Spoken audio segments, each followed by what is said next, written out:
Earl Begg became the head coach of the Mohawk Mountaineers women's basketball program in 1978, and his tenure would last 20 years. But his 2 decades as head coach would not be any typical coaching career.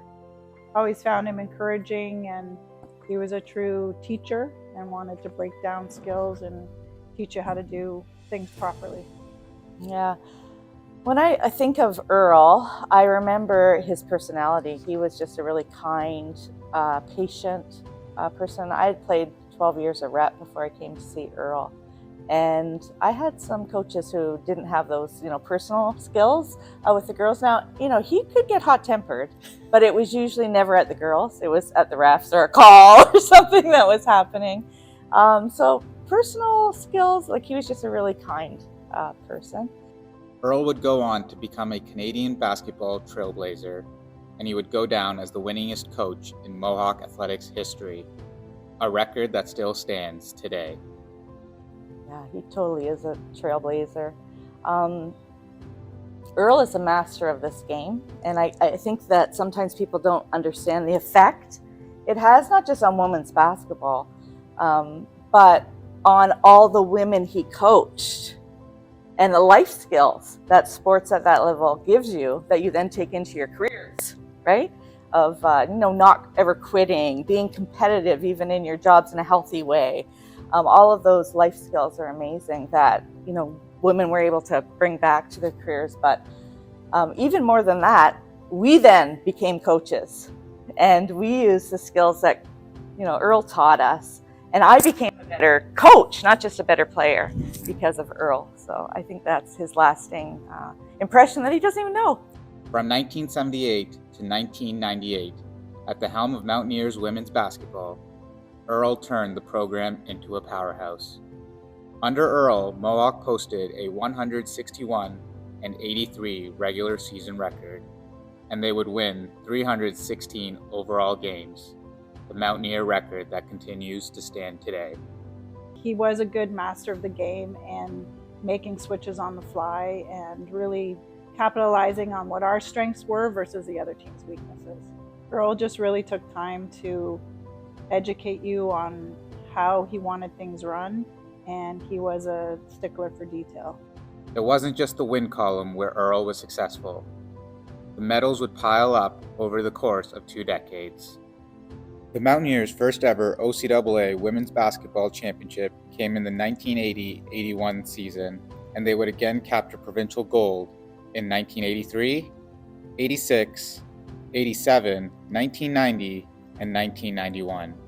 This is not a lie. The individual awards that I won were because of Earl. Earl would spend the practice during our shooting going around to every single girl and helping them with their form, and said, if you do this form, and it was exactly what beef is today, if you use this form, I'll get you shooting 90%. And I believed him, and I did it. Any interaction you ever had with Earl was pleasant and polite. I just found Earl always was interested in you and interested in how you're doing, even after you were done your playing days here at Mohawk. Earl would be named both OCAA and CCAA Coach of the Year for the 1986-87 season and earn OCAA honors 2 other times.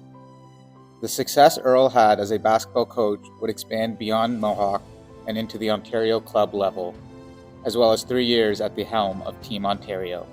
Earl being inducted in the CC Hall of Fame, he's humble. He'd be very humble. He'd be very touched by the honor. I don't think he'd make a big stink about it. I think he'd be more happy to see everyone. If everyone was gathering and he could talk about some of the old stories that were happening. But yeah, I think that inside this would have meant a lot. This is impressive. This is really impressive. Earl passed away in 2019 at the age of 86, but he will forever be recognized as a Canadian basketball trailblazer and coaching legend. Congratulations, Earl. I wish you were here to experience this great induction. But all your girls over the years, we've got your back. We're proud of you.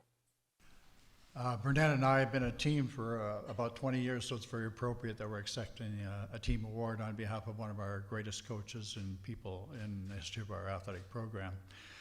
I just want to draw attention to the people who are being recognized tonight. When you think across the scope of all of the people and all the coaches and all the builders who ever graced CCAA competition, and look at the percentage of people that are recognized. You are in such a very special category tonight, all of you, and how very minute that is, and it's a credit to you not only as an athlete, but as a person, because Hall of Famers go far beyond just statistics. It's about the people that are involved too, so congratulations to you all to start.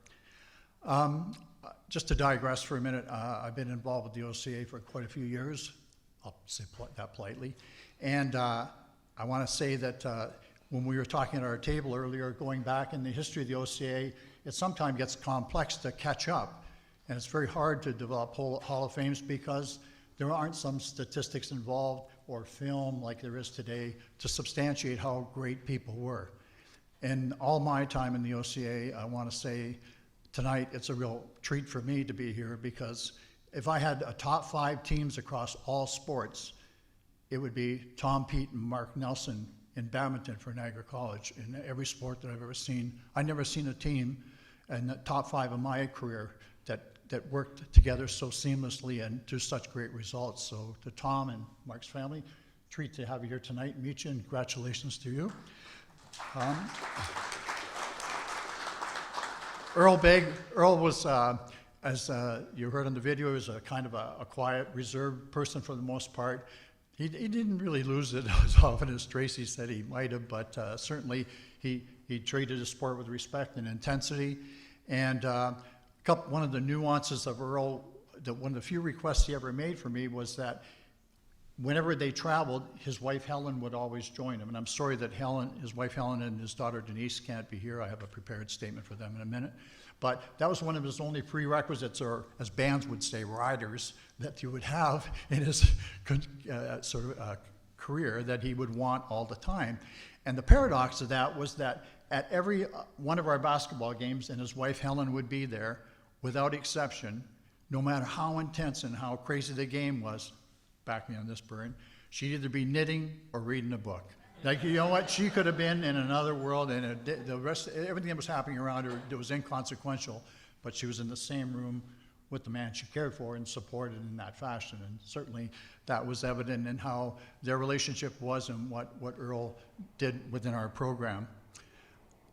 So on behalf of Denise, his daughter, and his wife Helen, I'd like to share with us their words with you tonight. On behalf of my mother, Helen, and myself, we would like to thank the Canadian College Athletic Association for the induction of my father into the Hall of Fame in the coaching category for his contribution to women's basketball at Mohawk College. I'm going to go back to what a pioneer was. Earl was as a pioneer in women's sport and a leader as a male in women's sport. In 1972 in the NCAA in the US, they did a survey and they found out that prior to 1972, 90% of women in women's coaching and women's sport were women. And after 72, it shifted dramatically. So back in those days when Earl started coaching women's basketball, he was such a pioneer because he was devoted to the sport and not to anything else. And there were very few males involved as elite coaches as he was, and the success he had beforehand at the club level before he came to Mohawk College. We're extremely sorry we are not to be here tonight, and would like to thank Bernetta and Laurie for being here in our places. My father would have been so humbled and honored to receive this great acknowledgement for a sport that he loved. He was at his happiest when he was teaching his players his endless knowledge of the game and his life lessons in general. Several players over the years came to him or wrote to him to thank him for instilling in them to always be their best at whatever they were doing, not just on the basketball court. His players were referred to as Earl's Girls, a banner they proudly wore. He loved sharing his knowledge of basketball with players and other coaches at several clinics and sport camps, and he was invited to teach at over the years. He would talk for hours with anyone who wanted to learn more about the sport. He always said, anything worth doing is worth 110% of your effort. One of his favorite sayings was, "What's wrong with being number one?" A position his teams enjoyed occupying frequently. The sport of basketball lost a great one when my father died, but the game lives on in the many people whose lives he touched over the years. My mother and I would like to also congratulate and acknowledge all of the other recipients tonight. We hope each of you cherish your memories and the time you have had in your sport, and continue to have in the future. Thank you. On behalf of Earl and his family and Mohawk College and all of the other student athletes that Earl coached, we thank you.